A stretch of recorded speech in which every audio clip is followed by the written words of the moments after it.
Naks talaga. Welcome to Kitchen and I, Luto Serye. Actually, di ko talaga aram kung anong eksaktong upload sa recipe na ni, pero the best and super siram. Nahiling ko lang talaga ni sa iba, inarog ko lang kaya po nanta na. And ayan, as you can see, hiniwa ko lang ning pastrip or kaya paharalaba si breast part and dilagang ko lang siyang pangpalasa, asin and paminta. And ayan, after ko na i-spread, set aside na muna yan kay punta ni harina. So si harina, dilagang ko lang siya ning paminta and asin, breadcrumbs and beaten egg. Dua lang yan or tuloy yung nilaag ko. And yan, after kaiyan, ikuta lang siya sa harina, palitong-litongon ta lang para mas malasa. Okay? And after kayan, syempre sa sugok ta naman siya ilalaag para mas masiram siya. And yes, next sa breadcrumbs ta siya ilalaag para mas crunchy siya. Sorry na vertigo lang ako dyan yung kadikit. Pero okay pa man ako dyan. And ayan, basta repeat the process lang hanggang sa matapos mo siya. Suggest ko lang ha, siguro kung ipapanira mo siya lunch, siguro mga alas 10 magpuon-puon ka na. Yes, dahil mabuting-ting talaga siya, kaya amay-amayan nindo ang paghimo. And pagkatapos kayan, pag mainit na ang lana, actually dapat deep fry talaga siya. Dakol-dakol lang nindo ang lana. Dawa mga used oil yan, basta deep fry siya para pantay-pantay ang kulay.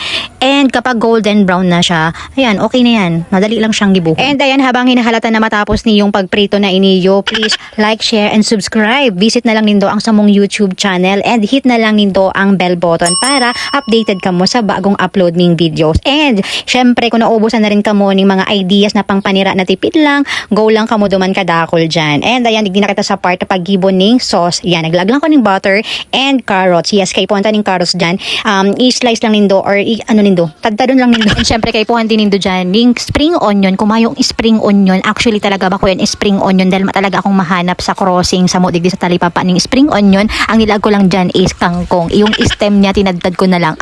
At least diba, edible pa din siya. Maging creative na lang. Decide na ko ako na dahil siya laga ning spring onion, pero na-realize ko din na parang boring siya kapag mayong green. So nag-isip talaga ako kung anong pwedeng substitute. And jaran, para lang siyang spring onion. And ayan, iniman si another option niya ning sauce. Kay puhan mo lang igdining eva, pwede man powdered milk lang, tapos cheese, yan, nilag ko lang siya dyan. And then cheese powder para may dikit na kulay lang siya, para mas masiram siyang hilingon, gano'n. And charan, that's it. Basic, madali lang siyang gibo. And wait lang, sa sobrang siram niya talaga, malilingawan mong kangkong ang nilaag mo ba kung spring onion, gano'n.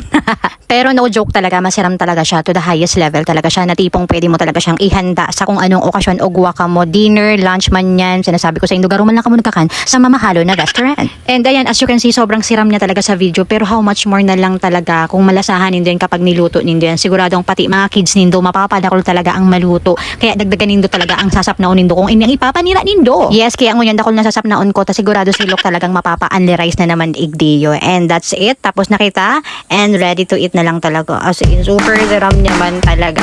Ayan, thank you for watching. Sana nag-enjoy ka mo. And by the way, don't forget to like, share, and subscribe.